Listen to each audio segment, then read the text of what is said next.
dictamen de mayoría de la Comisión de Previsión y Seguridad Social sobre la modificación del índice de movilidad jubilatoria. 127 votos fueron afirmativos. Horas después de la jornada más caliente del año en el Congreso, los diputados hablaron con la Cámara intratable. Estalla el debate. Fundamentalmente desde el kirchnerismo se intentaron todos los recursos para voltear la sesión. No se trataba de obstaculizar, se trataba así de impedir, si era posible legalmente, impedir democráticamente que se afectara a los sectores más vulnerables de la sociedad. Había grupos que no querían que sesionara el Congreso de la Nación. El Congreso funcionó perfectamente.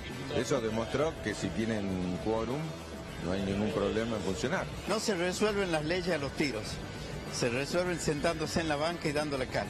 Vamos a ver por qué muchos diputados que no estuvieron el primer día estuvieron ayer. Se negoció no solo el bono, sino que se negoció a través de coercitivamente bajando impuestos. Los jubilados sufrieron un robo en su bolsillo, yo lo dije con todas las palabras. Acá hay que hacer cuentas, es una cuestión matemática. Los jubilados pierden, la ley es inconstitucional también desde un análisis técnico. Está en juego la cuestión del mejoramiento de la calidad de vida de los jubilados, cuestión que a nosotros nos interesa muchísimo. Siguen mintiendo en torno al tema, porque dicen que es una fórmula que beneficia. Bueno, ¿qué pasó en un momento? Hay mucha energía ahí con nuestros diputados, sí. Bueno, ¿cómo le va? ¿Qué tal? ¿Cómo señora? estás? ¿Qué días tremendos fueron estos? Un fin de año intensísimo, la verdad que sí. Creo que hay varios temas que conviven para analizar. Uno es lo que pasó en la calle, el intento de impedir el tratamiento de la ley, y el otro tema es la ley. Son dos cosas diferentes. Si me preguntás por la ley, debo decirte que no es una ley que a mí me guste, es una ley que nadie puede defender a viva voz. Parece ser que se votó lo que había, el mal necesario, y creo que a partir del momento en que está votada la ley y se recuperó, digamos, el control del poder político e institucional para votarla, hay que pensar cómo se reforma el sistema previsional. Mi sensación es que esto es salir de un brete hacia adelante y que ahora hay que reformar el sistema y hacerlo sustentable. No me parece que esta sea la manera. El sistema, lo que uno ha escuchado decir, lo poco que te han explicado más en la trastienda que al común de la gente, es que el sistema está colapsado y que no da para más, que no están los recursos ni los elementos. La ley no le quita plata al jubilado, deja de darle la posibilidad de recomponer el haber y deja de darle desde un estatus que es mínimo, que es casi miserable. Hoy ninguno de nosotros, porque los jubilados todos somos jubilados en potencia, todos los que trabajamos creemos que alguna vez vamos a disponer de la posibilidad de vivir algunos años en nuestro retiro con un cierto grado de dignidad. Ninguno de nosotros está en condiciones hoy de suponer que se va a poder retirar y mantener un mínimo nivel, aún el que ha trabajado 30, 35, 40 años con alto nivel de ingresos. Todos, salvo las pocas jubilaciones de recontraprivilegio que hay, sabemos que no vamos a poder vivir de una jubilación a este paso. Ahora, esto garantiza, como dice el Estado, que este estatus se mantiene en este mínimo morum. Ahora hay que cambiar el sistema, Mónica, pensar el sistema. Convengamos una cosa, el país está en crisis, la reestructuración previsional se va a tener que hacer tarde o temprano. Esto fue demasiado apresurado. Esto es otra cosa, perdón, estas escenas. Sí, pero para un minuto quiero hacer un pedido. Si querés opino de eso también. Sí, ya que estamos con el recorte a los jubilados, a los sectores más sensibles, ¿por qué no viene el recorte en la política? Claro. ¿No? ¿Por qué no empezamos por ahí también, que la gente estaríamos todos chochos? Ahí no habría grita. Hoy se lo preguntaron a Macri en la conferencia que hizo y dijo que se venía un recorte del 20% en la estructura, porque hasta ahora, se lo dijimos el otro día a un ministro cuando estuvo acá, fue aumentar y aumentar la cantidad de ministerios, la cantidad de secretarías, la cantidad de subsecretarías. Familiares, lo que se ve es que hubo una decisión ideológica, es decir, bueno, ¿qué se podía hacer? Grabar la renta financiera. Bueno, se grabó el 5%. Que nada alcanza para eso. Se podía grabar sobre bebidas azucaradas. Al final se sacó por una presión del gobierno de Tucumán y de Coca-Cola. Se eligió poner la mira sobre los jubilados, entre 80.000 y 100.000 millones de pesos. Y hoy, por primera vez, un funcionario importante del gobierno, off the record, me decía, sabemos que vamos a pagar un alto costo político por esto, pero están decididos a hacerlo. Lo que se ve acá es que hubo 19 diputados opositores que apoyaron la reforma y que el mapa político queda constituido en dos polos. El gobierno y los gobernadores, claramente abroquelados a favor de la reforma, el kirchnerismo y la izquierda, claramente en contra, y habrá que preguntarse sobre el rol de los que quedaron en el medio. Yo creo que un economista me explique, porque creo que, aparte del gobierno, apresuradamente tratando de sacar esto, cueste lo que cueste, nunca terminó ni de explicar de qué se trataba esto. ¿En qué situación está la economía y qué pasa con la economía de la República Argentina?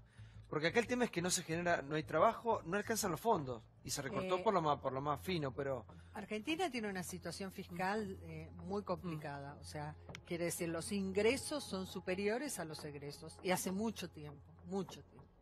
Al revés. Perdón, sí, ustedes me entienden.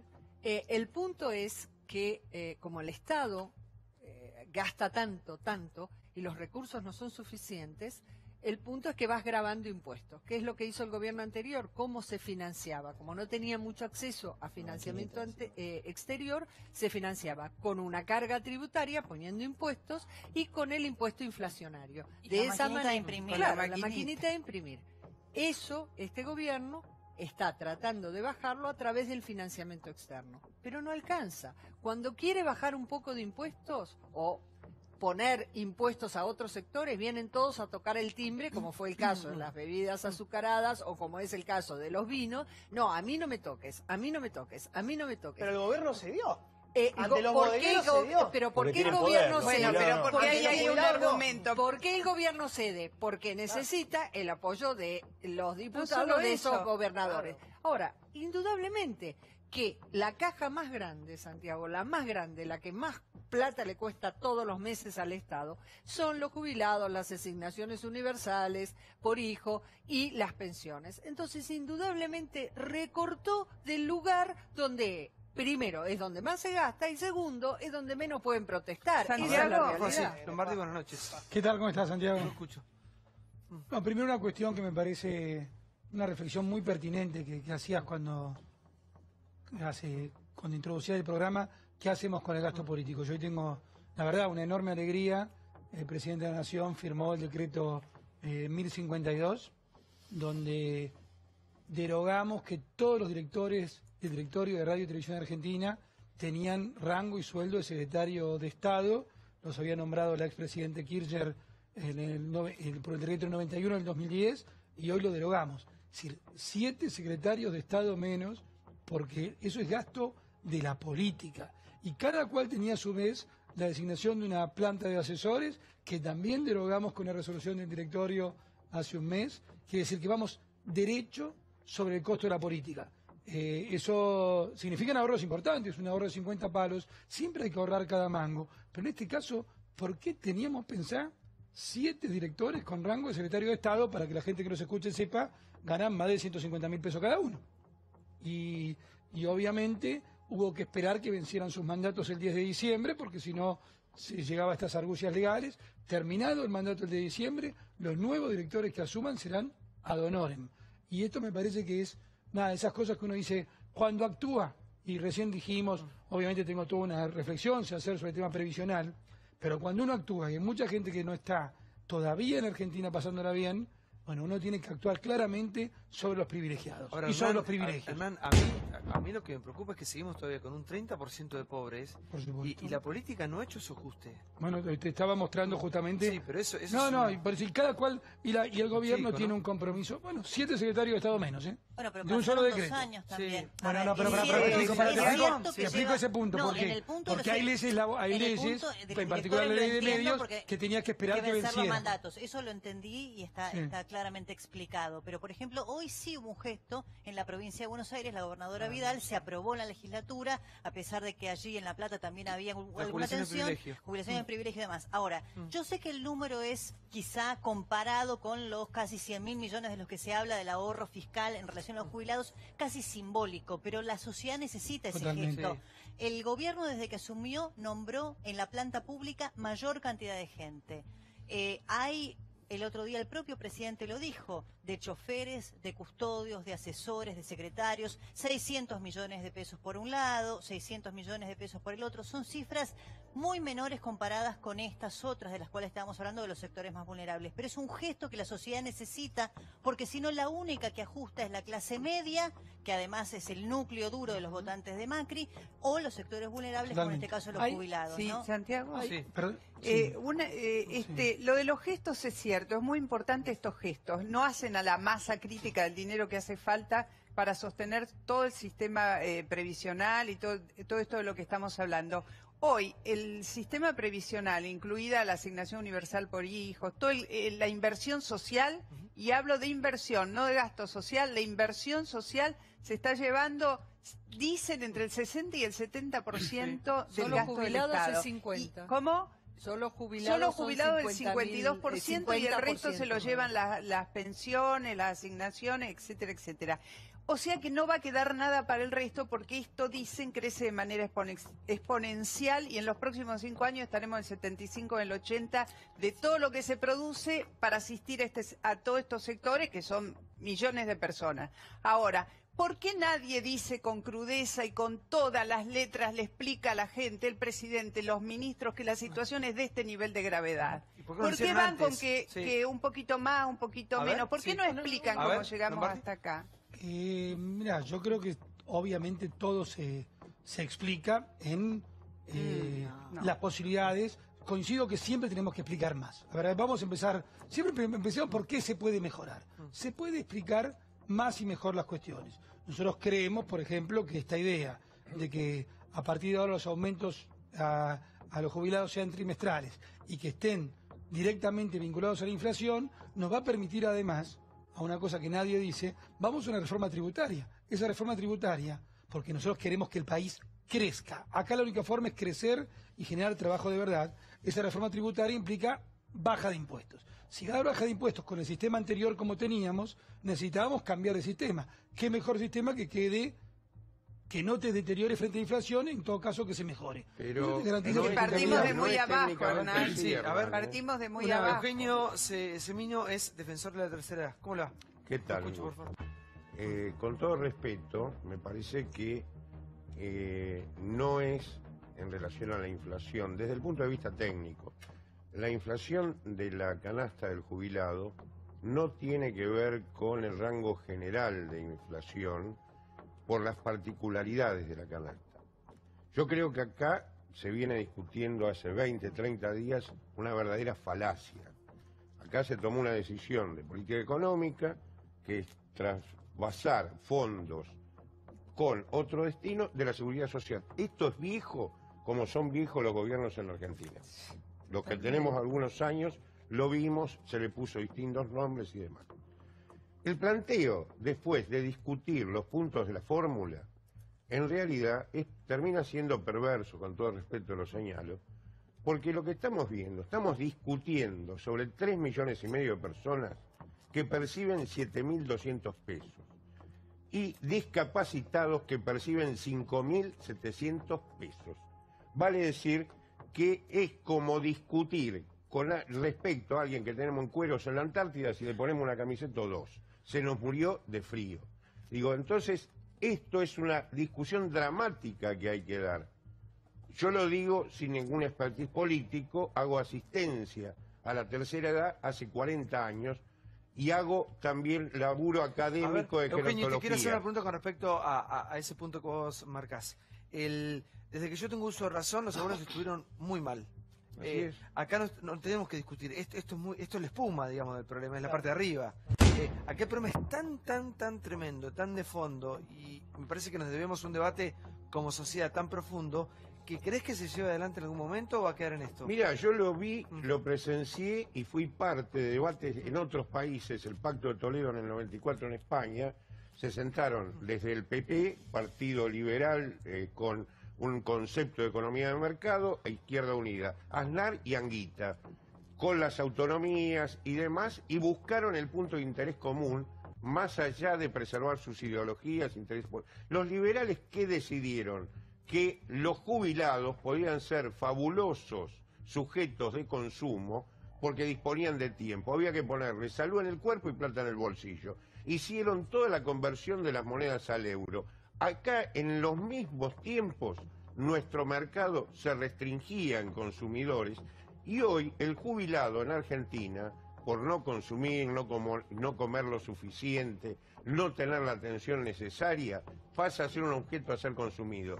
Y es parte del negocio de la industria del medicamento, la enfermedad que financia gran parte de las campañas electorales en la Argentina. Por eso acá hay un círculo. La seguridad social no es solo previsión, es salud, es previsión y trabajo y es educación. Estos son los tres pilares que cuando tambalea la sociedad y después de ahí tenemos que explicar la violencia. Vamos al próximo informe. Esto es con respecto a la ley en sí. Ahora, ¿qué pasaba afuera? Esto, mirá. Ya lo dijeron algunos músicos. Buenos Aires, hoy te falta mambo, te sobra muerte y pasarela.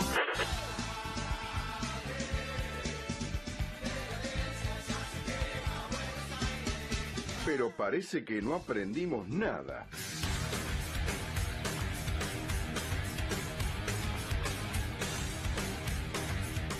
La ciudad de la violencia. El país que no queremos. Había muchos cuyo único objetivo era, por medio de la violencia, evitar que el Congreso sesione. ¿A quién les conviene que estén los violentos en una plaza? A los que creen que cuanto peor mejor. Los sectores violentos, el tema de los jubilados les importaba bien poco. Tuit de Elisa Carrió. La democracia y las instituciones le ganaron a los violentos y al golpe preparado. Que los violentos existieron. Que son los mismos estúpidos de siempre que terminan siendo funcionarios al gobierno, es cierto, pero no fue la mayoría.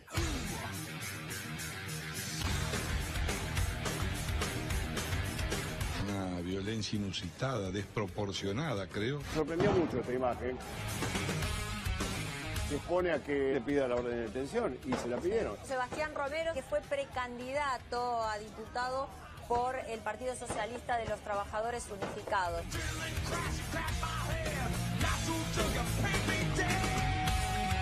Quiero hacer una mención muy especial a la policía de la Ciudad de Buenos Aires. Arriesgando su vida, han permitido defender el Congreso. Confío en lo que están haciendo ellos, contrariamente a lo que hizo la jueza de la ciudad, invadiendo competencias que no le correspondían. Deja muy mal a la justicia argentina. Debemos tener una mirada muy atenta e involucrarnos, dado que la democracia tiene un juego muy fuerte en todas estas posibilidades de desmanes y excesos de las fuerzas de seguridad y también de terceros. La decisión de la jueza puso en riesgo la vida de los que participaron en el operativo. Realmente un disparate. A ver, Gravia, vos que sos un experto en estos temas, sí. A ver, un par de ¿Conoces cosas. algunas caras de...? Sí, de hecho, la foto de tapa hoy de Clarín yo lo conozco, es el chinito César, Aracaki se llama, apellido, miembro de los borrachos del tablón, de la vieja guardia de los borrachos de tablón, ingresó en los borrachos de tablón ¡nunca! A mediados de los 90. Hoy yo lo explicaba un poquito en radio diciendo, bueno, conozco a algunos. Esto no quiere decir que esto invalide la protesta, pero sí que está claro que en la primera línea de fuego había alguna gente del grupo de los Dengue, de la barra de Almirante Brown, estaba el chinito César de la barra brava de River, el primero que yo pude identificar, apenas vi la tapa de Clarín del día de hoy, porque bueno, se lo ve claramente a él, de hecho, bueno, yo tengo imágenes de él también en la tribuna de River. Pero de ahí hay dos cosas. Por un lado, es cierto que siempre te van a llevar un grupo de barra bravas los que quieren generar incidentes, eso está visto en todas las marchas, es muy fácil identificar, así como en el indoamericano estaba Julito Capela de la barra de Huracán, digo, yo puedo identificar a 4 o 5, también siempre utilizan gente de la barra de River, estaba el gordo Richard de la barra de River, acá también, digo, yo identifiqué 4 o 5 que hoy los expuse. No con esto quiero decir que todos los que estaban en barras, porque los que yo vi eran los que estaban en la primera línea. Atrás había mucha gente pacífica. Yo estuve y atrás había mucha gente que no tenía nada que ver con esos barras que están organizados y que van al mejor postor solamente para generar, digamos, un hecho yo no sé si llamarlo desestabilización, pero sí un hecho que invalida, por un lado, el reclamo pacífico de un montón de manifestantes y por el otro, el leal ejercicio de la democracia. Es cierto que había mucha gente en la marcha. Sí. Y había mucha gente haciendo quilombo también. Había mucha... Sí, pero no ¿quién los activa? Proporcionalmente... ¿Quién los activa? No, por eso te digo. ¿Quién los activa? Porque no van movidos, porque analizaron la ley y están en contra. Proporcionalmente no llegaban, la verdad, por lo menos en el momento en que yo estuve, no llegaban a 600, 700, como decir, 600, 700, había mucha gente. Obvio, era un grupo de choque que estaba adelante y que desalentó a todos los que uno que conoce mucho la calle y sabe cómo trabaja la policía. Esta vez la policía hizo una táctica, a mi juicio, muy inteligente, más allá que después le vayan a echar la culpa a la jueza. Vos siempre sabés que cuando hay este tipo de manifestaciones tenés dos tácticas posibles. Una es la que se utilizó el jueves. A ver, para ponerlo en un lenguaje futbolero que entiende la gente. El defensor va a ir a romper al 9 para que no toque la pelota de entrada. Por acá no pasás. Y te voy a pegar de entrada. Que es lo que se hizo el jueves pasado sin la cantidad de heridos que hubo esta vez, pero con el Estado diciendo no te voy a dejar avanzar ni un centímetro. Te voy a demostrar yo el poder, que despertó muchas críticas. La otra táctica que habitualmente termina validando después el accionar del Estado es, yo te dejo que vengas y me expongo a que vos vengas durante un determinado tiempo. Una vez que está conformado ya la imagen de que vos sos el agresor, ahí yo avanzo y voy sobre todos, ¿eh? Después agárrense. Esta es la segunda táctica que utilizó la policía, a mi juicio, inteligentemente, el lunes, que lo que deja es muy expuesto todo esto que estamos viendo. Marco, buenas noches. Sí, yo creo que, bueno, que dice Gustavo, el gobierno advirtió que tenía que victimizar a su fuerza de seguridad para legitimar. Claramente. Cosa que en cualquier estado del mundo no hace falta, porque si alguien está cometiendo un delito, va el Estado y lo detiene. Acá no, acá hace falta que yo primero me victimice, el policía reciba 500 cascotazos y después tenga derecho a detener a alguien. Es insólito, pero es la vuelta que hay que dar para que el Estado de Derecho funcione. Entonces, vamos a tener que repetir esta situación. Pero, bueno, el discurso de los infiltrados son los que producen la violencia es lo que abonó toda esta situación, porque hasta el jueves el argumento de los que arman la protesta violenta es que los cascotes los tiran infiltrados. Ellos se lavan las manos, cosa que es completamente falsa.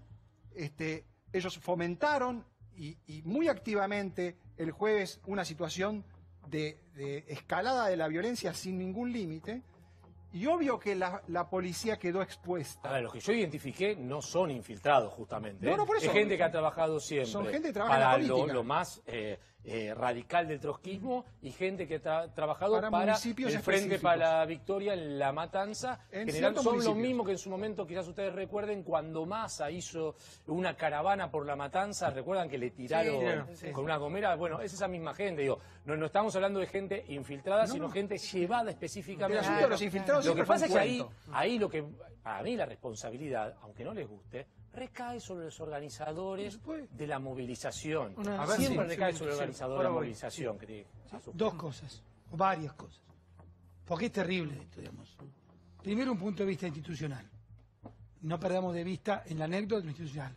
Hubo el intento de toma de uno de los poderes del Estado por un grupo de vándalos. El intento de impedimento del funcionamiento de unos poderes del Estado. Algo que desde el 83 a la fecha nunca había pasado. Segundo punto, yo coincido con una cosa que se acaba de decir. Esta idea de los infiltrados, los que tenemos también buena parte de nuestra vida, experiencia en la vida política, eso es responsabilidad absoluta de los organizadores de la marcha. Es decir, cuando nosotros, en la época de la dictadura militar o de los 80, la idea que vos vas tomados de la mano para que nadie entre a una marcha tiene que ver con la seguridad propia de la marcha para que nadie se te infiltre. Eso después se deformó, que los que iban de la mano terminaron llevando palos y garrotes como estos forajidos que uno ve, pero esa idea es de los organizadores de la marcha que no pueden permitir una provocación. Y el tercer punto, ese intento, claramente creo que Marcos recién lo insinuaba, tiene que ver con lo que no pasa en ningún país del mundo. ¿Hay violentos en el mundo? Sí, Santi, una mala noticia, hay violentos. Hay los globalilofóbicos en Hamburgo, destrozados en Hamburgo con el G20. ¿Cuál es la diferencia con la Argentina? Que en Alemania, o en Francia, o en España, nadie del arco político democrático los respalda y los expulsa como son una fuerza claramente antidemocrática. Lamentablemente acá, y ni siquiera voy a decir el kirchnerismo, el lumpenkirchnerismo, un sector del lumpenkirchnerismo que con el viejo concepto de la teoría clásica de la política, de lo que es un lumpen, se aprovecha de esto y había una articulación evidente entre lo que pasaba dentro del recinto y lo que pasaba fuera del recinto. ¿Es necesario más pruebas? Que estaba articulado lo que pasaba dentro del recinto con algunos diputados y senadores, con lo que pasaba afuera, cómo estiraban el debate para que hubiera más tiempo para hacer más lío. Era evidente lo que pasaba. Lo tenemos que decir con toda claridad, porque acá fueron por las instituciones. Ahora, recién fueron por las instituciones, pero usted decía recién, dice, en cualquier lugar del mundo, cosa que coincide, en cualquier lugar del mundo no llega a ser así, que ya tenés... Sí. Igual acá pasan cosas que no pasan en otro lado del mundo también. Vivimos en un país irracional, imposible de explicar en la Argentina. Ahora, 60 millones de pesos casi nos va a costar a todos nosotros arreglar esto. Y no hay ni un detenido. A mí me preocupa más otra cosa, perdóname. ¿Cuánto era necesario? No son solo 60 millones de pesos. Francamente, todos los que estamos acá, y yo creo que más independientemente de lo que pensemos, creo en la buena fe de todos los presentes. Cada vez que veías, cada minuto que pasaba cuando hacían que los policías tenían que poner la cabeza para que se la rompieran la cabeza a estos energúmenos, no sufríamos. No decíamos, ¿qué está pasando? ¿Cómo terminó pasando? ¿Cuánto era necesario para poder tener legitimidad para actuar? ¿Una hora? ¿1 hora y media? ¿Cuántas cabezas rotas? Estamos todos locos. ¿Sabés qué pasa? Dos informaciones. ¿Cuánto va a costar? 23 millones de pesos reparar, más los 14 del otro día, reparar todo. 11 millones de pesos por espacios verdes, escalones, cordones, etcétera. 6 millones de pesos por veredas. 5 millones de pesos por reposición de mobiliario, le hace estos contenedores que lo hicieron todo pelota, y casi 300.000 pesos por limpieza de grafitis. Pero ¿qué pasó? El juez Torres ya liberó a los 70 detenidos. No hay nadie detenido. ¿Pero por qué? No por culpa del juez Torres. El juez Torres le pide la información a la policía de, bueno, ¿qué hizo cada uno de los detenidos? Y la policía no entregó los informes con los causales de detención. Sí, lo que dice, identifica a la policía, cuáles fueron los movimientos sociales y políticos que fueron los más agresivos, el MST, el Partido Revolucionario Marxista-Leninista, etcétera. Pero de los 70 detenidos de ayer no queda absolutamente nadie. O sea, no hay nadie que pague, no solo económicamente, sino penalmente por esto. ¿No? Sí, déjame evaluar que el costo de este no es económico solamente, digamos, no sé cuántos millones serán. La verdad que frente a más de 100 personas con lesiones en el cuerpo, con dolores, con sufrimientos, hospitalizadas, muchos de ellos policías, el costo ese es nada. Y después la zozobra de no dejar funcionar a las instituciones, porque la verdad que este grupo que estuvo ahí, con estas personas identificadas, no estuvieron porque leyeron el texto de la ley y les pareció que no, estuvieron porque alguien los puso en ese lugar y los motorizó para hacer eso con una intención clara, que no se debata la ley a fuerza del golpe en la calle. Tenés las imágenes del cacerolazo ahora, porque una cosa es una manifestación genuina, espontánea, como puede haber, pacífica, como tenemos todo el derecho todos de hacerla, y otra cosa es salir a armar quilombo y a destrozar todo. Yo no quiero bajar el precio a lo que es a lo que son los destrozos. Es la ciudad que tanto le cuesta a todo el mundo, digamos, no hay plata para nadie, gastamos plata en quilombo tras quilombo tras quilombo, en destrozos tras destrozos. Ahí están viendo parte de cacerolazo en las inmediaciones del Congreso, como todo el mundo tiene derecho a hacerlo. ¿Ahora es una cosa, de hoy? Sí, y otra cosa es, por favor, y otra cosa es salir a destrozar absolutamente todo. Vanos y buenas noches. Buenas noches. ¿Cómo va? Bien. Viendo el espectáculo con mucha tristeza, por supuesto. Yo no le echaría tanto la culpa a la juez, porque la juez lo que ha hecho es aplicar, respecto de la policía de la ciudad, lo que dice la ley que se sancionó por unanimidad de la legislatura, tranquilamente en su momento, que le restringe enormemente a esa policía de la ciudad intervenir y utilizar ciertos medios u otros medios. De modo que lo que ha hecho la jueza, ni la conozco, claro, es simplemente aplicar la ley. Lo que hay que modificar es esa ley sancionada con, como yo la digo, la ley de la ingenuidad. Ayer, obviamente, se estaba atacando el funcionamiento de un órgano fundamental del Estado, como es el Congreso, o como sería el Poder Ejecutivo, o como sería el Poder Judicial. Esa cosa, cuando se la ataca, cuando se la quiere tomar, o se la quiere, diríamos, desvestir, es un delito que está en el código penal, el 241, creo que si no me equivoco, que es lo mismo que cuando, por ejemplo, muchas asambleas universitarias que tenían que elegir rectores de las universidades nacionales, se las copaba, se las atacaba, esto, etcétera, no podían reunirse, una vez tuvieron que ir a una estancia en vez de estar en el recinto universitario. ¿Por qué? Porque ningún fiscal intervenía. ¿Por qué? Porque las autoridades universitarias tenían miedo de llamar a las fuerzas del orden. Lo que debió haber intervenido ayer son, lo digo con toda tranquilidad, las fuerzas de seguridad federal, porque la metropolitana, o lo que ha sido producto de una fusión, no está autorizada por la ley, en primer lugar, la ley de seguridad de la ciudad. Sí. Lo que deberíamos es todo tratar de evolucionar, de aprender, de aceptar nuestras diferencias, tratar de dialogar, de llegar a un punto, digamos, de acuerdo en todo, digo. Si nuestros representantes dan esa imagen en la Cámara, imagínense para abajo lo que... Sí, hay gente que no le interesa absolutamente nada, ningún acuerdo de nada. Sí. Totalmente, Santi, ayer funcionó igual que más que la ley es un bochorno, no, digamos. No acá importa, no importa. Aquel tema era cagarla, disculpable. Porque había un mecanismo, un dispositivo. En un mecanismo, un dispositivo, hay piezas que funcionan en forma articulada para lograr un objetivo. Cualquier pieza que vos analices por separado, te quedás con una parte, la verdad. Y había una sincronía entre lo que sucedía fuera y adentro del recinto, como la hubo el jueves en lo que pasaba en La Plata y en el Congreso. Vos fijate que ayer había diputados, legisladores que decían, mientras hablamos nosotros hay una salvaje represión, y vos veías las imágenes y estaban los canas así mientras le llovían a ellos piedras. O sea que se había corrido un poco el guión de esa sincronización que yo digo. Eso por un lado. Segundo, ayer decíamos, y cada vez lo vemos con más claridad, hay sectores que no están con la democracia.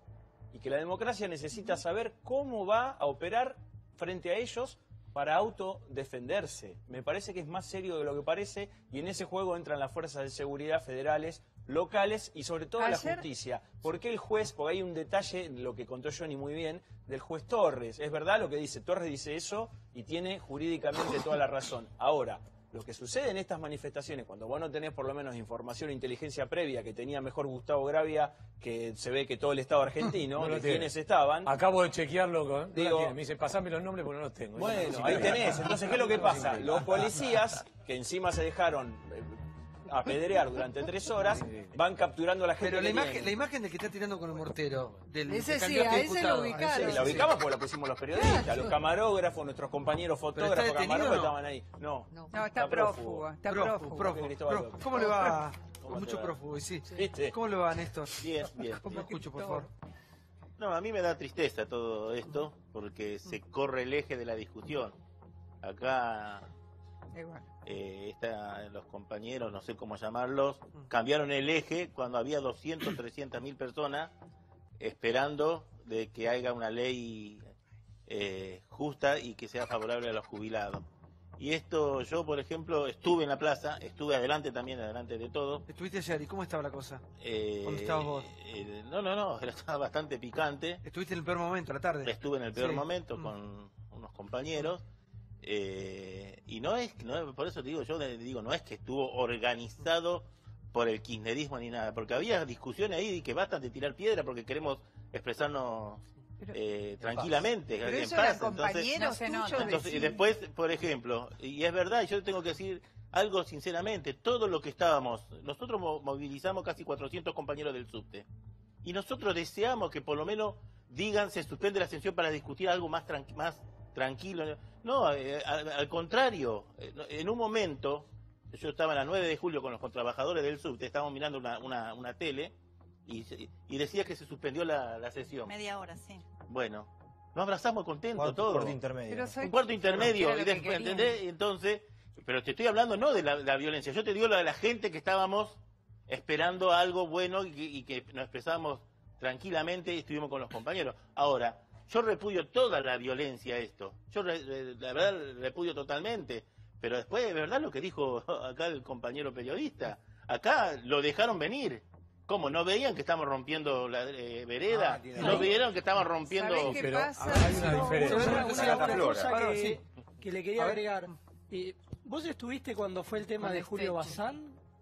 Porque viste que los metrodelegados lo llevaron a una estación de subte para rescatarlo. Es decir, hay algo interesante que pasó ayer a la tarde, y es que en un momento, cuando estaba transmitiendo Julio Bazán, lo empiezan a rodear, a agredir, a pegarle, No solamente él, a muchos periodistas, pero la pasa muy mal, es cierto. Y le termina metiendo a... Y los metros delegados lo rescatan y lo llevan a una estación de subte y lo protegen en una oficina de los metros delegados. Yo estaba hablando con los familiares.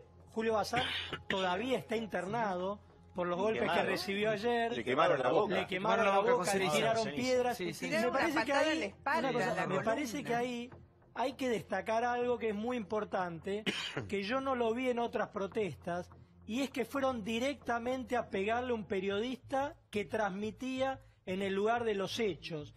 Y esto es una diferencia de calidad respecto a cosas que pasaban anteriormente, en el sentido de que fueron a buscar a alguien que estaba transmitiendo desde la protesta para pegarle, lo corrieron, le tiraron piedras. No fue el único, tiene una molotov en un móvil de la pública también, sí. Sí, pero en este caso directamente era contra él. Iban y le decían que era un hijo de puta, que era una basura, que por culpa de él... Hijo de mierda, le decían. Que la policía los perseguía por culpa de él. Es decir, había como algo muy direccionado contra ese periodista, cosa que yo no vi en otras manifestaciones. Ya había, Julio había tenido un antecedente tremendo en el que probablemente todos no reaccionamos a tiempo, porque un día en una manifestación, no hace mucho, hará 2, 3 meses, de Maldonado, lo rodearon, lo insultaron y lo vapulearon a esta distancia, que hay que tener los nervios de acero para no responder con una trompada, porque realmente hay que ser muy centrado, como lo fue él en ese momento, para no responder con violencia la agresión que estaba sufriendo en vivo, y se la bancó. Y ahora vinieron por más. Pero no le llegaron a pegar, esa vez. No le llegaron a pegar, pero esta vez le pegaron, no le llegaron a pegar. Porque la violencia es siempre una escalada. Se empieza de una manera, empieza la patota virtual, empiezan las redes, hasta que un día te matan por la calle. Esto es lo que hay que tener claro. Esto recién empieza, y si no se frena a tiempo, volvemos a la ley de la selva. Esto es lo que queremos. Yo te voy a decir algo, Mónica. A mí anoche me pasó algo, una anécdota. Pero yo cuando volví a mi casa, en la avenida Corrientes, a 2 cuadras Scalabrini y Ortiz, ahí pasó alguien por al lado y me empezó a insultar a los gritos. Que en un momento yo me quedé, primero pensé que le gritaba a otra persona, me doy vuelta, me empieza a insultar a mí, me empieza a decir, por culpa de gente como vos el país está así, empieza a insultar, en la grieta llevada a las manos. Yo realmente pensé que me iba a pegar, me saqué los anteojos, porque dije, me va a pegar, me quedé quieto, me insultó un rato y después se fue. Realmente hay una situación rara. Sí, yo creo que esto, lo que le pasó al periodista, nos pasa a todos. Yo creo que tan dividida está la sociedad. Lo estuve hablando con Johnny al entrar. A mí, por ejemplo, hay compañeros, hay gente de la capital que me empieza a putear. O para un taximetrero y me dice, gordo, hijo de puta, anda a laburar con todo lo que te digo. O ayer, por ejemplo, en una marcha, me puteaban y me decían de todo, como también le puede pasar a... Y yo quiero decir algo, porque esto es algo que yo lo tengo que decir, una vez siempre le digo. Si hay personas que mejor me llevo, es con la gente de este gobierno. Es la diferencia política, lo tengo total. Con el gobierno anterior yo no hablaba con ninguno. Ahora, con esta gente, con la gente del gobierno, yo tengo diferencias políticas. No es político, se llama problemas personales para agarrarnos a las piñas. Igual más allá que uno tenga todas las diferencias del mundo, nada habilita ni el insulto, ni a la trompada, Ahora, déjame hacer un punto, porque no solamente Bazán fue ayer apedreado y golpeado, hubo varios periodistas de otros canales, de Canal 9, una chica de Canal 9, compañeros de la televisión pública, también de C5N.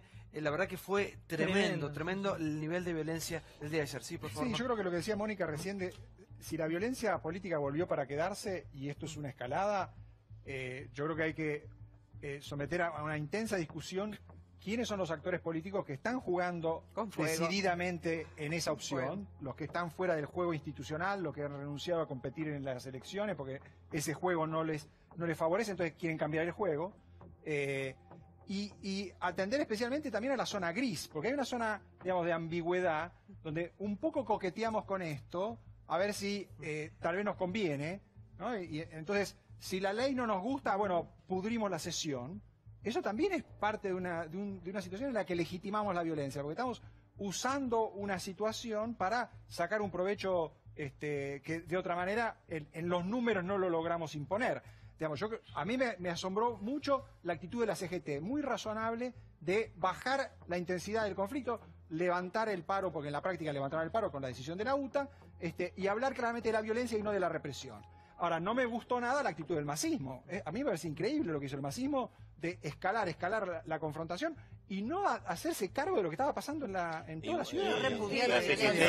Porque acá es interesante lo que dice Marcos, me parece, de la zona gris, de aquellos que uno no tiene elementos para decir que convalidaban, agitaban o promovían las acciones violentas, pero claramente no la han repudiado. Entonces me parece que hay sectores políticos que perdieron en las urnas, que no tienen o no ven posibilidades de recuperar el poder por la vía democrática y que esta situación de violencia les resulta conveniente. Muchos están jugando el poder y muchos otros están jugando la libertad, porque todos los días vemos a alguien que está siendo buscado por la justicia y que termina encarcelado por delitos precedentes de corrupción. Y respecto de los periodistas, a mí me gustaría poner un punto, porque me parece que no hay antecedentes. En las movilizaciones habitualmente la prensa es bien recibida porque es aquella que transmite y permite magnificar el mensaje de aquellos que están protestando. Lo de ayer es inédito. Es como un fotógrafo. Totalmente. ¿Y por qué es inédito? Yo creo que porque en estos últimos años el discurso que ha calado muy hondo en estos sectores de la sociedad es que la prensa, los periodistas, los dueños de los medios son los responsables, la cadena del desánimo, las apedreadas públicas, algunos periodistas que ya lo hemos contado y visto tantas veces. Ese discurso ha calado hondo. Entonces, en una movilización como la de ayer, yo creo que es inédita la agresión directa, porque un periodista, a veces hemos cubierto tantas veces con Mónica, movilización, manifestaciones, podés recibir alguna lastimación propia de la situación, pero no una agresión directa. Lo de ayer fueron agresiones directas a los compañeros periodistas o a los móviles de televisión. Sí, por favor. Acá hay dos respuestas. Por un lado, la justicia. Evidentemente, hoy la justicia liberó, no tenía pruebas, pero acá la justicia lo que tiene que investigar, y lo que entiendo que investigar, es, vimos, digamos, en este drama, los actores. Acá la justicia lo que tiene que ir sobre quiénes escribieron el guión. ¿Quiénes diseñaron este guión perfectamente organizado?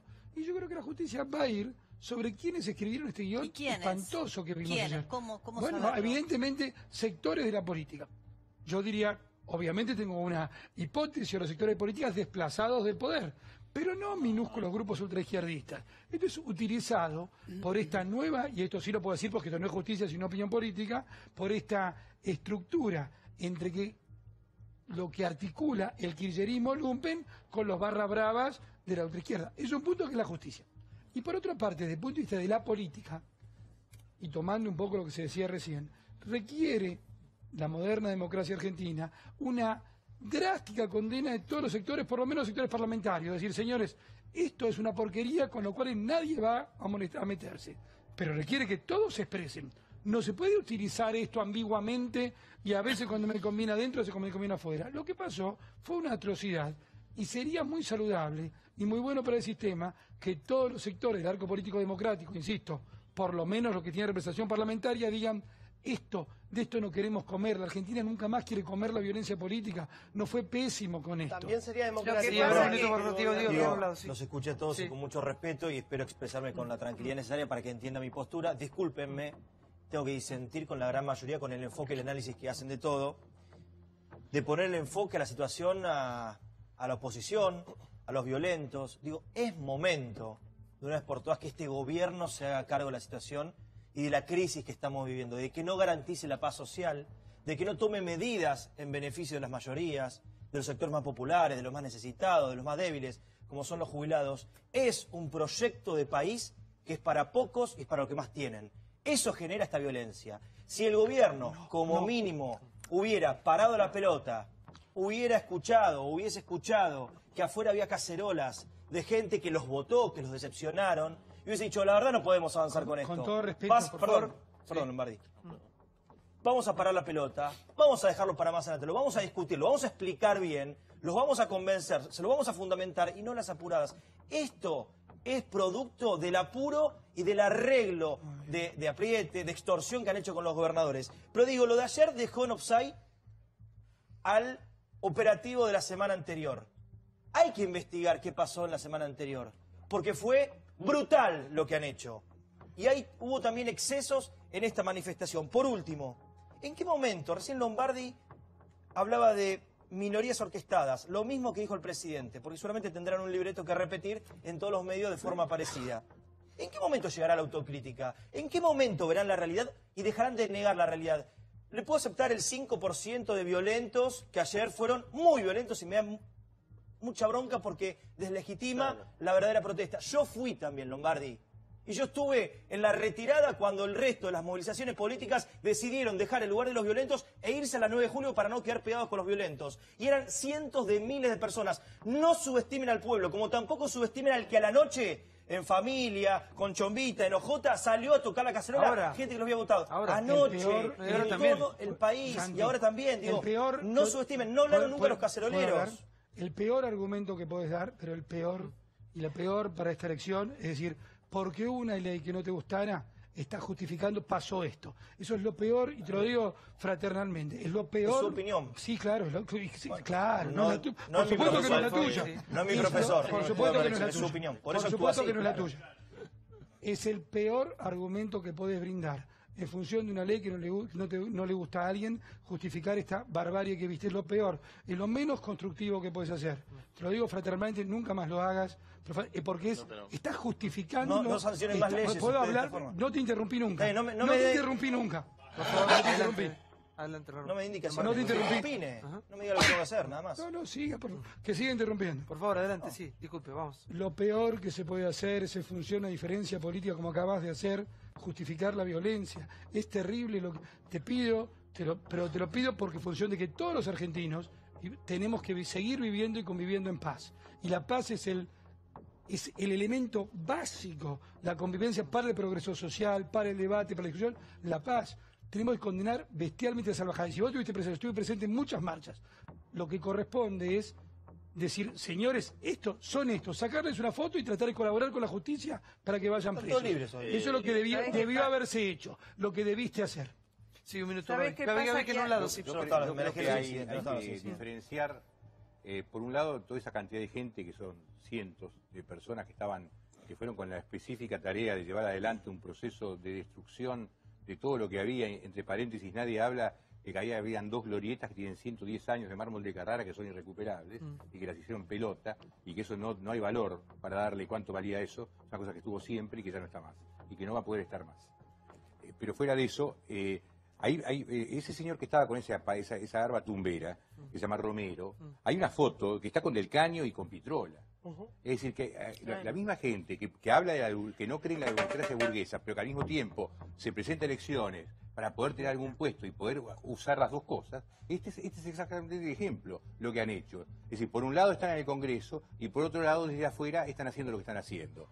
Porque este señor no es cualquier persona, este es un candidato a diputado. Del mismo modo que cuando empiezan tarde los cacerolazos, ya la Donda, Vicky Donda, tenía una cacerola que la llevó para hacerse un guiso. ¿Por qué tenía una cacerola encima esa señora cuando todavía no había empezado? Con 15 pesos me hago un guiso a la noche con los chicos de la cámpara, puede ser. Pero hay empezó casi antes que las propias cacerolas. Yo lo que quiero decir es que hay un campo de cultivo, obviamente la gente estaba muy enojada con esta ley, mucha gente no entendía lo que era, otra gente lo entendía y estaba enojada igual, había gente que está enojada con el gobierno, independiente de cualquier ley que fuera, igual saldría a cacerolear, entonces vos prendés la llama y se prende. Pero la gente estaba, y la gente era real, habían cientos de miles de personas que estaban en contra de esta ley y en contra del gobierno seguramente.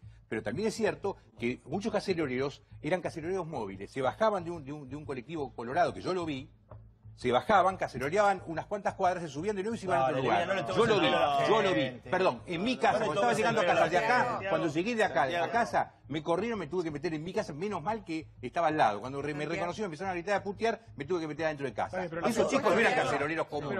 Pero las encuestas dicen que hay un 60%. No me pasó, me estás diciendo. Te pregunto, vos decís que no me pasó. No, te pregunto, ¿me pasó o no me pasó? Sí, seguro, te pasó. No, decime, yo te estoy mintiendo. Igual para el micro rojo, no, te pregunto, ¿me pasó o no me pasó? Chicos, decime, ¿me pasó o no me pasó? No seas tarado. Gaby, con respeto. Acá lo que no quiero hacer, es nunca justificar la violencia, lo que venga. Violencia nunca, no lleva a ningún lado.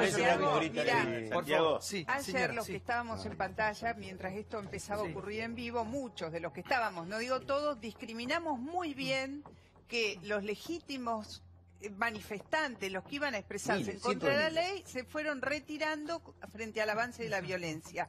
Pero también hay que decir que esta violencia extrema, cruel y articulada fue una herramienta de la política para tratar de parar la sesión. Y la verdad es que hay gente que pretende jugar afuera del sistema y adentro del sistema al mismo tiempo. Pertenecen al sistema porque han participado en elecciones, porque se prestan al juego de la democracia, pero se articulan con el antisistema para ver si pueden parar el juego de las instituciones y abortar el tratamiento de la ley. Lo de Vicky, y yo lo digo con mucho cariño que le tengo a Vicky Donda, lo riesgoso de Vicky, lo más peligroso de Vicky Donda no fue la cacerola, fue esa frase maldita que dijo: las leyes se ganan y se pierden en la calle. Se intentó hacer perder una ley en la calle. Está vinculada con lo que pasó en la calle, jugando no es que al no está vinculada. O sea, jugando ella fue con parte fuego. de la organización de lo que pasó en la calle. Y bueno, jugando con fuego, a lo mejor ni siquiera tuvo conciencia de lo que dijo, ojo. No sé, yo no la condeno, pero llamo la atención a esto. De todos modos, respecto de la ley, es opinable esta ley. Hay un 60%, según las encuestas, hay un 60% de la gente que está en contra de la ley. No le gusta. Si uno le pregunta a la gente qué opina de los aumentos de tarifa, probablemente el porcentaje sea más alto. Ahora, la gente de todos modos se la banca porque, en gran medida, la enorme mayoría no le gusta, pero sabe que en algún sentido es inevitable. Hay cosas que hay que hacer que son dolorosas. Eso es discutible totalmente. Los efectos de estas medidas van a ser a la larga positivos si el país sigue creciendo. Lo mismo dijo de la Rúa. Déjame hablar. Esto es un verso. Si el país sigue creciendo y los datos de pobreza no están subiendo, sino que están bajando, los datos de empleo no están cayendo, sino que están subiendo, vamos a dejar de decir que este es un gobierno antipopular. Es un gobierno que encontró una vía. A ver, déjame terminar. Por favor. Es un gobierno que está tratando de encontrar una vía distinta a la populista para hacer una política que no necesariamente es antipopular. Ahora, esa es una discusión totalmente legítima y no tiene nada que ver con quemar el Congreso o impedir que se aprueben leyes. Vos no podés impedir que se apruebe una ley cualquiera pensando que porque vos crees que es una porquería es legítimo frenarla. Eso es ridículo. Eso no se hizo en la época de los Kirchner, no se hizo en la época de Menem y muy pocas veces se hizo en la época de Alfonsín. Entonces, es completamente delirante. Marcos, igual yo acá hay una cosa que no entiendo. Los jubilados históricamente estuvieron muy mal, digamos, nos merecemos una reforma muy profunda con respecto al sistema previsional, pero no es que venían de cobrar una fortuna tampoco, digamos, hace mucho tiempo que están muy mal. Es decir, sistemáticamente los gobiernos, desde la vuelta de la democracia hasta la actualidad, de una manera u otra, han utilizado la caja de a mi juicio. Por eso yo decía, con los jubilados se la agarran todos, porque no tienen poder de defensa. Es una decisión ideológica agarrártela con los jubilados y no agarrártela con las bebidas azucareras o con los bodegueros. Es ideológica del kirchnerismo y del macrismo. Obviamente yo coincido con Marcos, coincido con Mónica. Hay sectores que no van por la vía democrática, hay sectores que la quieren pudrir, hay sectores que Macri es el de la Rúa del 2017, es el negocio perfecto. Ahora, eso no invalida, yo creo que la encuesta dice más, que hay un enorme rechazo a esta ley. Y sobre todo a la forma en la cual el gobierno la llevó adelante, que a mí me hizo recordar al si pasa, pasa. Que más de una vez, perdón Hernán, cierro el concepto, más de una vez lo hemos hablado acá.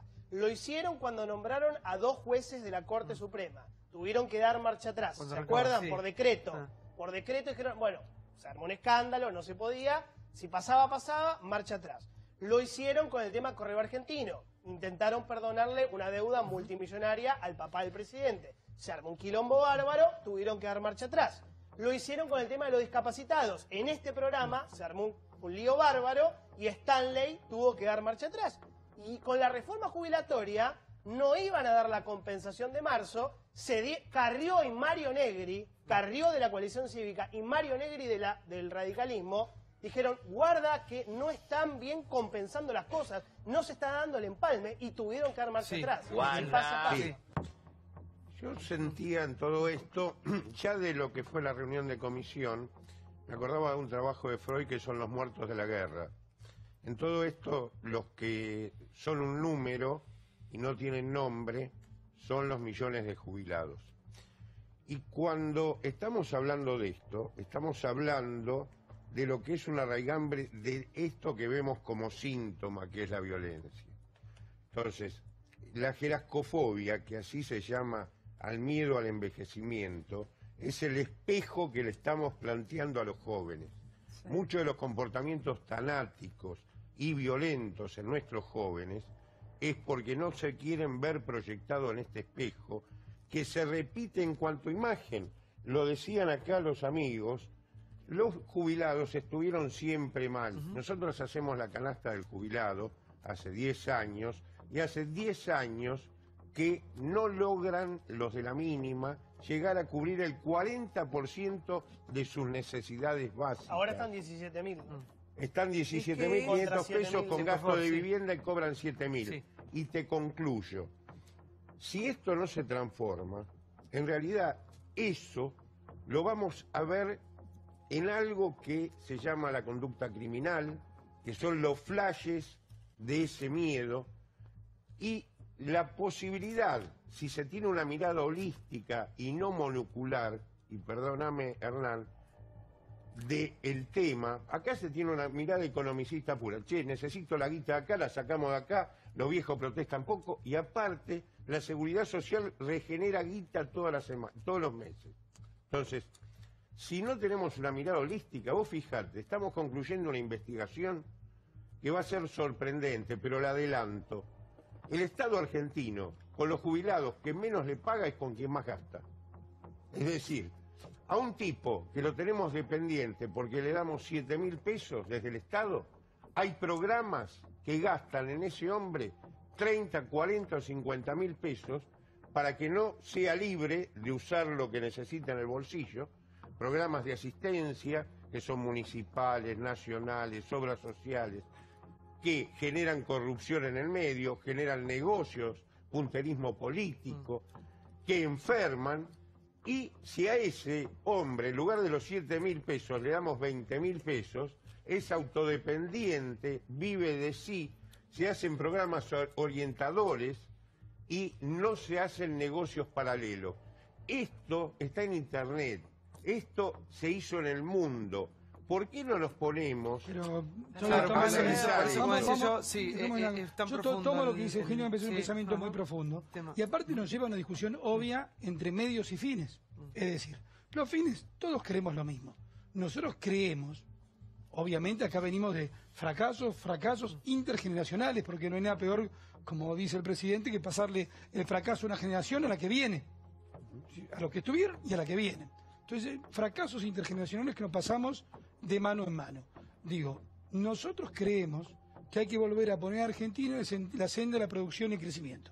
Que lo único que nos va realmente a poder resolver los problemas de fondo es poner a Argentina en la senda de producción y crecimiento. Y creemos firmemente que las medidas que están tomando en el tema previsional tienen que ver con el no deterioro frente a la inflación. Creemos eso.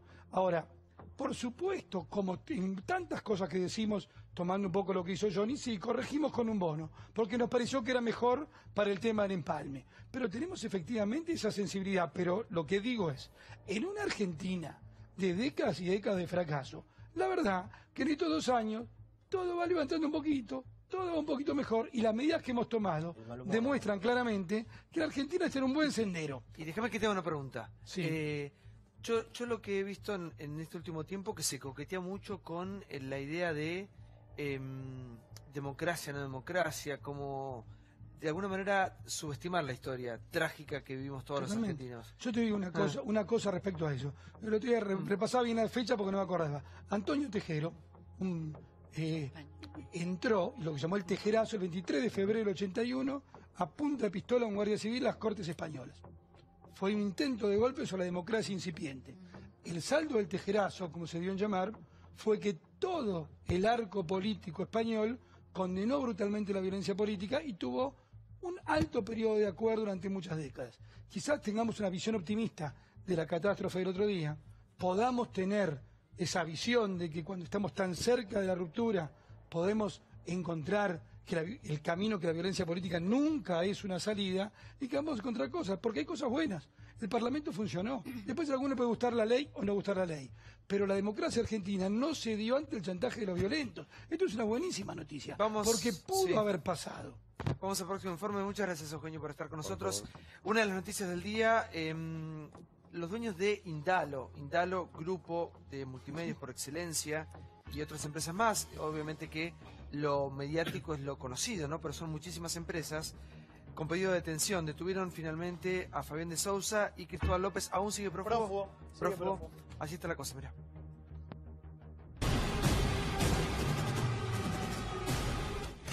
La bomba del día. El juez federal Julián Ercolini acaba de ordenar el procesamiento y la detención de Cristóbal López, de Fabián de Sousa, su socio. En una jornada marcada por una fuerte agenda legislativa, la justicia volvió a la carga con una nueva prisión preventiva. El fallo recayó esta vez sobre Cristóbal López y Fabián de Sousa, una sociedad empresaria a la que se la vinculó con el kirchnerismo. Así se llevaban detenido a Fabián de Sousa. Cristóbal López, en este momento, técnicamente, es un prófugo. Esto está en el marco de la persecución política. Esto es una caradurez, esto es una infamia tremenda. Este tipo debía 8.000 millones de pesos, que se los robó, porque en realidad ya se habían pagado por parte de la comunidad en la manera de impuestos. Él era agente de retención, lo tenían que entregar y se los comió. Bueno, buscamos que nos vaya bien, que la empresa siga creciendo y seguir dando trabajo. Tenemos más de 9.000 empleados. Tiene que saber la sociedad que esos 8.000 millones que él se llevó, que no pagó, es plata que falta en los hospitales, en las calles, en las viviendas, en las rutas, es la plata de todos los argentinos. Obviamente estaban ligados a nuestro gobierno, sería una idiotez no reconocerlo, pero yo creo que la justicia tiene que investigar. ¿No te enoja? Sí, me da mucha bronca. Hay que andar bien con la FIP, si no, pregúntenle a algunos hoy que están en el diario. Hay que pagar los impuestos, no hay que apropiarse de impuestos que no son propios. Otro que en un punto quedó expuesto por la relación profesional que mantenía con ambos hace unos meses nada más fue Marcelo Tinelli. Muchas gracias a Fabián de Sousa, muchas gracias a Cristóbal López, muchas gracias a la gente del grupo Indalo. Este grupo, para mí, uno de los más importantes hoy de la República Argentina. Quiero agradecerles la compañía en este año tan difícil para nosotros, por todo este nivel de complicaciones que ha tenido la productora. Podemos sentir que nos dejaron solos en algún momento. En la Argentina tenemos que acostumbrarnos a que el que no paga impuestos le está robando a todos. Hay dos. A ver si Marco. No, hay dos conexiones con los que discutimos antes, ¿no? Por un lado, esos 8.000 millones que en realidad dicen que es mucho más, ¿no? Porque si se suman... Ya son 12.000, ya son 10.000 de 12, 20, digamos, ¿no? Claro. Es un porcentaje importante de todo lo que se está discutiendo ahora sobre la ley previsional, digamos, ¿no? O sea, se supone que hay involucrados 60.000 millones. O sea que Cristóbal se llevó un tercio de todo lo que generó esta enorme convulsión institucional. Y por otro lado, bueno, las autoridades de las empresas en algunos casos fueron parientes de la familia Kirchner, ¿no? Romina Mercado estaba en alguna de las empresas de Cristóbal López. O sea, no hay separación entre la empresa y el negocio político. Y en algún sentido, Cabandier tiene razón, digamos, ¿no? Nos sentimos que todo esto es persecución. Por lo tanto, nos están poniendo fuera del juego, porque esto nos empuja fuera del tablero. Estamos en la situación de ilegitimidad total. Entonces, cambiemos el juego. ¿No? Abona la tesis de que el kirchnerismo está puesto fuera de la ley y entonces se va a tomar revancha, es decir, vamos a recurrir a instrumentos no legales. Va a tomar revancha. Dijimos varias veces acá, cuando ya se hablaba de los nuevos dueños de Indalo, del grupo Sei, que eso no ocurría ni iba a ocurrir bajo ninguna circunstancia. Lo repetimos durante meses, mientras parecía que la verdad era otra. Hoy el juez Ercolini dijo que todas esas maniobras en realidad tendían a entorpecer la investigación, a desapoderarse, a continuar con un delito que fue descubierto el año pasado, denunciado en La Nación, investigado por la FIP, de esta evasión de 8.000 millones de pesos, que es una maniobra de corrupción. En la justicia penal económica y otras maniobras, comentábamos hace unos minutos, también de evasión fiscal, de aportes jubilatorios y de otras falta de pagos a la FIP. En este caso es corrupción. Por eso está en la justicia federal, que es parte de lo que Cristóbal López quiso cambiar. Quiso irse 2 veces hasta que la Corte dijo, esto es un delito federal, se queda acá, señor. ¿Qué dijo hoy el juez Ercolini? Que Cristóbal López había hecho todo lo posible para evitar pagar lo que debía, para evitar responder por el delito cuyas pruebas estaban sobre la mesa, y que tanto la venta supuesta de Indalo ¿Cómo? Lo que hizo con el supuesto concurso de acreedores de Oil, que es la empresa esta, habían sido parte de estas maniobras para entorpecer la investigación. Fundamenta muy bien, pues yo miré mucho eso, por qué ordenó su detención. Está prófugo Cristóbal López, que ayer, no lo comentamos con todo lo que pasó, fue el fiscal Policita pidió su elevación a juicio oral por la causa de la obra pública. Y ahí va lo que decía Marcos. Pensá, él era parte, junto con Cristóbal López, del circuito de dinero que empezaba con Cristina Fernández de Kirchner y Néstor Kirchner, pasaba a los contratistas como Cristóbal López y Lázaro Báez y volvía a través del alquiler de propiedades, por ejemplo, los departamentos del Madero Center que alquilaba Cristóbal López o los hoteles de Otesur, y en ese circuito ya está elevado a juicio oral. Parte de ese dinero también él aprovechó para cobrarse algunos favores, sustrayendo a través de Oil Combustibles lo que hoy ya son casi 12.000 millones de pesos, y ni siquiera es todo. Ahora hay que encontrarlo, se lo buscó hoy en la propiedad acá del Madero Center, donde él alquilaba a Cristina y tiene un departamento ahí también, se lo buscó en el sur, en Comodoro de Rivadavia, que es su lugar de origen, no se lo encontró, los abogados balbucean que se va a entregar, pero la verdad es que ya está... Pero que le quiero preguntar a Lombardi con respecto a... Yo trabajé en uno de esos medios hasta hace un año y quedaron muchos compañeros ahí. Muchos medios fuimos vendidos a manos de Indalo, eran medios exitosos, muchos de ellos, otros no, digo muchos porque son muchísimos medios, ¿no? Es un multimedio. Pero, ¿cuál es el futuro de toda esa gente, todos esos trabajadores de medios que han quedado presos de esta situación? Bueno, ese es el punto, ¿no? Porque... Lo decía bien vos, Santi, no estamos hablando de empresarios de medios que les va bien o les va mal. Estamos hablando de un mecanismo de apropiación de medios que en general eran exitosos, compraron medios exitosos, los pusieron al servicio de la señora Cristina Fernández de la forma más brutal, como vos sabés que no en la radio que yo trabajaba. No, sí. Estoy hablando de los otros medios. Y dicho esto, ahora, vos tenés que se escucharon muchas voces de, bueno, ¿qué pasa con los que trabajan? Y esa también es nuestra preocupación. Ahora estamos hablando de multimillonarios. Estamos hablando de un señor que es multimillonario, que a veces también con estas cortinas de humo que se tiran, se trata de eludir su responsabilidad, por ejemplo, con respecto al pago de salarios. Tiene que pagar los salarios. Y como en cualquier empresa que quiebra, el primero que tiene que cobrar son los trabajadores. Pero a veces se buscan mecanismos de ilusión. Yo recién escuchaba... la convocatoria, ¿no? Para eso está. Escuchaba recién a un diputado decir es persecución política. Digo, tengan mucho cuidado cuando se habla de estas cosas, porque acá estás hablando de delitos muy, muy fuertes que la justicia está investigando y que además dejan el tendal de gente en la calle. Y además deja esta sensación, yo diría en este caso muy, muy satisfactoria, que esta vez la justicia está actuando no solo por un lugar, sino también contra algunos poderosos. Porque esta gente muy poderosa. Hoy los puede ver más o menos en la mala, pero han sido muy poderosos. Está muy bien que la justicia actúe. Y yo no prejuzgo, no puedo decir son culpables o no son culpables. Todo indica que sí, pero será la justicia la que actue. Eso es una república. Pero Santiago, otra cosa, perdón, le preguntó qué va a pasar con los trabajadores. No le respondió sobre otras Tiene que pagar el señor Cristóbal López sus sueldos. ¿Y qué va a pasar? Tiene que pagar el señor Cristóbal López su sueldo. Cristóbal López. El accionista, el dueño, tiene que pagar su sueldo. El dueño, tiene que pagar su sueldo. Sí, la justicia, como se decía, la justicia decía, el señor Cristóbal López tiene que pagar su sueldo. ¿Qué pasa con los empleados? ¿Qué pasa con los empleados de ¿Qué pasa con los de Rivadavia? ¿Qué pasa con los del Plata? ¿Qué pasa con los medios de comunicación? ¿Qué política va a tomar el gobierno para tratar de contener eso? ¿De qué tema está hablando? ¿Está hablando de Indalo? De todos los colegas, 3.500 no cambie de tema, como si no, es más fácil. Hablando de Indalo, que el señor Cristóbal López tiene que pagar los sueldos del Grupo Indalo. Los accionistas. No creo que usted quiera encubrir accionistas multimillonarios. No quiero encubrir nada, no se Por eso, estoy los que los pagan. ¿Qué va a pasar con los trabajadores como los trabajadores de pública que están ahora denunciando, que están diciendo que hay retiros voluntarios, jubilaciones anticipadas, que hay más de 80 sin concursos que ingresaron que son militantes de Cambiemos, que quieren achicar el personal del canal, pero lo agrandan con militantes? Digo, ¿qué va a pasar con TV Pública? Sí, ¿qué va a pasar? Mire, le estaba comentando esto con mucho orgullo, que el presidente Macri acaba de firmar un decreto, el 1052 del 2017, que deroga una norma, el decreto 91 del 2010 de la presidenta Cristina Fernández, que puso a todo el directorio con rango de secretario de Estado. Eso es un escándalo. Es lo que dijo cuando arrancó. Por eso, pero se lo repito, me está preguntando qué pasó. Sí. A ver, para que tenemos último dilapidó los fondos de la gente. Por favor, ¿a usted le parece bien? Con árboles. Sí. ¿No le parece un privilegio absurdo que cobren como secretario de Estado todos los miembros directorios? Me contesta lo que quiera.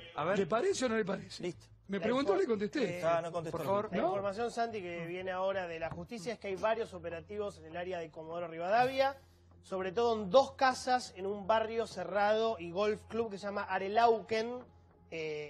Bariloche, son casas, eso es Bariloche, Bariloche, y al mismo tiempo en un restaurante de Radatili en Chubut hay imágenes, si las buscan en el archivo de Cristóbal López en ese restaurante muy grande de 450 lugares. No, obviamente es de ellos, pero quiero decir, hay una imagen de él inaugurando un lugar que es gigante. Atención con la situación de Ricardo Echegaray, porque Ricardo Echegaray también queda procesado en esta causa como uno de los grandes gestores de las deudas multimillonarias con el Estado. ¿Cómo está la justicia? Lo marca el juez Ercolini, una persona que se olvidó de cobrarle a Cristóbal López 10.000 millones de pesos, ignoró la facturación trucha de Lázaro Báez, le dio una moratoria a Chicone de 148 cuotas al 0,5% y se olvidó de cobrarle a Oca 3.300 millones de pesos. Natalia, por favor. Sí. Sí, no es un tema en el que yo sea especialista verdaderamente, pero me llama la atención y con todo el dolor lo que digo es que con el escaso trabajo que hay para toda la prensa en todo el mundo y en la Argentina, con una torta que cada vez se achica más, me parece insólito que pretendas, Diego, que el Estado se haga cargo. Para mí el mensaje. No es para vos, es la lógica. Escucha a Lombardi criticarlo y... No, corazón, es un tema de capitalismo y capitalismo salvaje. ¿Cómo se va a hacer cargo el Estado de medios privados? Me parece que tu cabeza funciona mal. Una información de último momento también para otra información también es que lo habrían ido a buscar a no tiene que ver con Lombardi. ¿Por qué le tengo que pagar yo al señor Cristóbal López la deuda que tiene con los empleados? Es ilógico. Bueno, para aportar a la información que daba Johnny, también habrían hecho operativos en una estancia que tiene Cristóbal López en Chubut, básicamente en una zona fronteriza, Argentina-Chile, por eso ese sitio es especialmente buscado. Ahora, hoy Berardi, que dicho sea de paso es el mismo abogado defensor de Cristóbal López, el que tiene Cristina Kirchner, estuvo en tribunales. La información indica que habría estado negociando las condiciones de entrega de Cristóbal López, que querría hacerlo en un horario y de un modo en el que, bueno, sea lo más discreto posible. Ahora, esta es la bala más cerca que pica de los hijos de la expresidenta Cristina Kirchner. Y esa es la mayor preocupación, porque no nos olvidemos que Cristóbal López, por ejemplo, fue beneficiado antes de dejar el mandato Néstor Kirchner con la exención de la prórroga de la explotación del juego y además con la mayor cantidad de tragamonedas. Y no hay país en el mundo que tenga normas vinculadas con lavado de dinero que le haya permitido a quien explota el juego tener un banco, como en el caso de Cristóbal López, el Banco Finansur. La causa por la cual los mandó detener, tanto a De Sousa como a Cristóbal López, lo explicaba bien Claudio, es la obstrucción de justicia, que es una de las 2 causales de la preventiva. ¿Por qué? Porque como él elude la inhibición general de bienes de Ercolini, bueno, el juez entiende que es pasible de ser detenido. Santiago, me parece que hay que recordar 2 o 3 cosas. Primero, el delito por el cual se ordena la detención de Cristóbal López no es la evasión impositiva, es la defraudación agravada a las cuentas del Estado, a la administración. ¿Por qué? Pues él no está eludiendo pagar los impuestos que le corresponde pagar como empresario, el impuesto a las ganancias.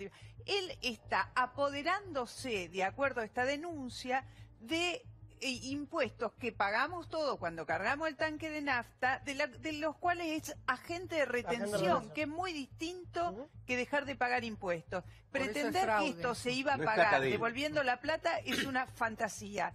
Los delitos penales se pagan como corresponde con las penas privativas de la libertad o las que correspondan. Después, el embargo que se le trabó a él y a Echegaray es de 17.000 millones. Sí. 17.000 millones. Y después la propiedad, perdón, vos hacías referencia que lo están buscando en Arelauquen. En varios lugares de Chubut. Arelauquen es un barrio privado absolutamente, está ubicado en un lugar absolutamente privilegiado y VIP de Bariloche. Colindante con Arelauquen hay un amarradero y una zona de puerto que hasta donde yo sé hizo una inversión Cristóbal López en un lugar que se llamaba El Retorno.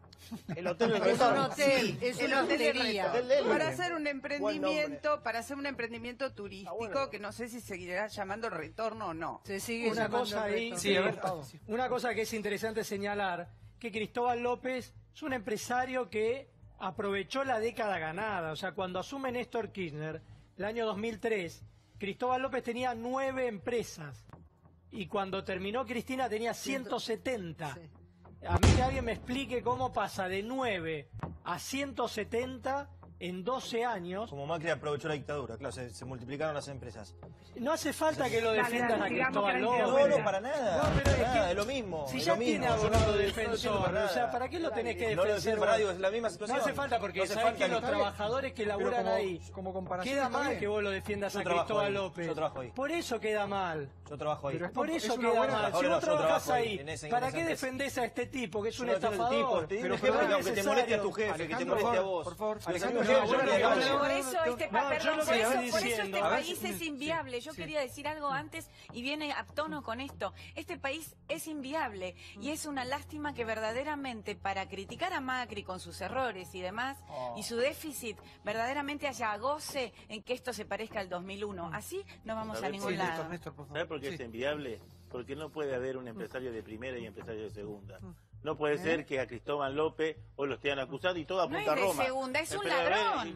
Pero Macri también es un ladrón. Todas las cosas que tuvieron con las empresas, escuchame también y no lo quieren decir. Todos los empresarios roban. Vamos a hablar de Metrovía, la empresa todos los subsidios. Todos los subsidios. Todos los subsidios que le dieron. Segovia, vaya y ruede, no sé. A ver, yo te voy a decir una cosa. Todos los sindicalistas son corruptos. Este señor, ¿qué está diciendo? Todos los sindicalistas son corruptos, es lo mismo. Este señor es delincuente. ¿Se acuerda del casino? Yo no digo nada. ¿Se acuerdan del casino? ¿Cuánta gente dejó afuera? Hablando de casino, hablando de Angelici. ¿Cuánta gente dejó afuera? Y ahora, por ejemplo, estamos minimizando y decimos, hay que defender a los trabajadores. No, lo más importante es, si cae Cristóbal López, apuntamos a Cristina o a los hijos de Cristina. Eso es lo más importante. Eso es lo más importante. Ahora, de los trabajadores, ¿cuáles? Los trabajadores. ¿Por qué no hablamos de los trabajadores? Para que Liliana está actualmente trabajando en la empresa, sí. Yo estuve hasta hace muy poco, fue lo primero que dije igual, ¿eh? Sí. Yo trabajo en ámbito y tengo muchos años. ¿Cuánta antigüedad tenés? 20, me voy a cumplir 21 años. Y tengo una edad que te imaginas. ¿Cuánto tienes en total vos? Y no, yo tengo 63 años. Objetivamente son los últimos 20 años de aporte. Convengamos que para mí es una situación muy angustiante como tantos compañeros que tengo. Y obviamente yo... ¿Están cobrando el...? Estamos cobrando, hemos cobrado una parte, el aguinaldo no sabemos si lo vamos a cobrar. Y claramente esta situación de limbo legal, porque objetivamente Rösner figura como el que compró, pero la justicia no lo convalidó. Hasta este momento lo que sabemos es que los sueldos los están pagando Rösner. Pero ¿cuánto tiempo va a estar Rösner pagando algo que la justicia tampoco lo otorga? Pero él no puso la plata. No sé quién la puso, alguien la está poniendo. Cristóbal López. Bueno, entonces sonamos, ¿viste? O sea, Cristóbal López está sacando plata de su bolsillo para pagar esto, y ahora lo que dicen es que Cristóbal le va a prestar a Rösner porque Rösner no puso nada de plata. Es más, te digo, la semana pasada hubo una reunión entre Abad y Rösner para analizar esta situación, porque precisamente hay una situación, como planteaban ustedes, donde no se sabe qué va a pasar con los trabajadores. Abad lo que dijo es, yo lo que quiero es que paguen la deuda. Y le están pidiendo a Rösner que presente un plan cómo va a pagar la deuda, pero también acá el juez hay que ver si acepta esa propuesta, claro, porque hasta ahora hubo una propuesta que era pagar el 15% de la deuda, y la FIP dijo, a nosotros el 15% no nos alcanza. Gustavo, no son solo los trabajadores de los medios, chicos, hay otros... Hay muchas empresas. Son 16.000 empleados aproximadamente. No sé cuántos son. Hay dos cosas que me han llamado la atención del fallo del Colini. Uno, como dijo Débora, el Colini no abrió la puerta, abrió directamente la mansión y dijo, ahora que venga la familia Kirchner. Leo textualmente una parte del fallo, dice, parte del dinero recaudado fraudulentamente se destinó a satisfacer los retornos de los exmandatarios Néstor y Cristina Kirchner, sus empresas y sociedades, extraer a esta causa, la otra que tiene él, la dos que tiene el otro cajón. Pero lo otro, y me gustaría quizás el doctor Vanosi tiene una explicación, es ¿por qué el doctor Colini toma una decisión sobre Echegaray tan distinta a la que toman otros jueces sobre, por ejemplo, Amado Vudú, Debido o la propia Cristina Fernández de Kirchner, ¿no? Es muy llamativo. ¿Por qué Echegaray no podría, supuestamente, obstruir a la justicia si él también, supuestamente, tiene mucha más información, por lo cual tendría mucho más tentáculos en el Estado como para poder obstruir de la que una persona como Amado Vudú, que sabemos todo está absolutamente raleado? A mí me llama poderosamente la atención cómo se utiliza un criterio para algunos y para Echegaray, que tiene una base de datos de todo el mundo, se utiliza otra. No sé si usted podrá responderme esa pregunta, ya que fue ministro de Justicia. Con 2 palabras, hay que medir a todos con la misma vara. Bueno, no es el caso, ¿no? Sí, pero obviamente no se produce. ¿Por qué? Porque obviamente es muy distinto el nivel, los criterios y además la subjetividad de los distintos magistrados. No tenemos realmente el punto ideal. De modo que no me extraña de que ocurran esas cosas, que son anómalas y no deberían ser así, pero hay lo que hay. Bueno, pero la respuesta de la Argentina, ¿no? Mientras no miramos todo en la revertir esa situación tratando de conseguir otro nivel judicial. Sí, por favor. Sí, yo creo que el caso de Cristóbal López es mucho más paradigmático aún que el de Lázaro Báez sobre cuál fue el modelo de capitalismo del kirchnerismo, ¿no? Esa idea de todos los empresarios roban. Capitalismo de amigos. Todos los empresarios roban, el capitalismo es robo. Entonces creemos nuestros propios ladrones. Exacto. Que en realidad tiene razón Diego en que dice, tiene mucha similitud con lo que pasó en la época de la dictadura. Los amigos del poder fueron los que se enriquecieron. Y si algo bueno hizo Macri, presidente, fue despegarse de su grupo y plantear que hay que tratar de cambiar las reglas del capitalismo argentino. Yo de la historia de Macri no me voy a hacer cargo, pero de esa decisión de romper su vínculo con el padre y decir, vamos a hacer otro capitalismo, yo sí me hago cargo. Pero los amigos de Macri no le está yendo mal. Bueno, acaba de salir un fallo para Angelici. Hay un montón de cosas interesantes. A mí me parece que como saldo... Angelici, ¿qué pierden el zapato, no? No, de Boca, gente de Boca. Los hinchas de Vélez tenemos diferencias conceptuales. Lo de exhibición de los bingos de pagar ganancia, ¿qué opina? No sé qué dice. Por favor, sí. A mí me parece que tenemos un saldo, vos fíjate, de todo lo que hablamos hoy. Hay una Argentina que con enormes dificultades, pero con esfuerzo no solo del gobierno, sino de cada uno de todos los argentinos, los que están de acuerdo y los que no están de acuerdo, empieza a avanzar. Y para mí es un mensaje tan positivo, empieza a avanzar, cada día está un poco mejor. Dentro de eso hay gente que se enloquece porque sabe que no vuelve nunca más al poder. Y tuvimos episodios que tuvimos la semana pasada. Frente a eso, la democracia está más fuerte que nunca. Y todo empieza a avanzar. Vos es la satisfacción que da cuando vos sentís que cada día las cosas están un poquito mejor. Y yo lo creo francamente, ¿sabes qué? Lo creo de corazón porque, insisto, no es la decisión de un gobierno. Es la decisión de un conjunto de argentinos que no creemos más en los cantos de sirena. Que no creemos más que las cosas mejoran de un día para el otro. Yo escuchaba, es interesante, Semino es un tipo interesante, cuando habla de todo lo que dijo ahora no está más, de la defensa de la tercera edad. Nosotros pensamos lo mismo con respecto a los objetivos. Ahora, creemos que el camino que proponemos es el que tiene la Argentina al alcance de la mano. Hernán, todos los funcionarios grábense o lo escriben en el espejo del baño, el índice de pobreza. Totalmente. Tienen que bajar eso urgente. Totalmente. Y además, yo te diría dos cosas, el índice de pobreza y un baño de humildad todos los días. Sí, también, el baño además, de humildad de decir, somos servidores públicos, tenemos que laburar junto a la gente y damos lo mejor que podemos para que esto salga adelante. Ojalá. Estamos en una etapa del año aparte que uno empieza a hacer balances, a querer estar con la familia. Nos merecemos todos estar un poco mejor, ¿no? Como sociedad. Pasa ante todo diálogo, disenso, por supuesto, pero sin violencia, sin trompadas, sin balas, sin nada. Gracias por acompañarnos. Ya seguimos igual. Gracias a los invitados, gracias a Néstor, gracias. Alfie. Gracias.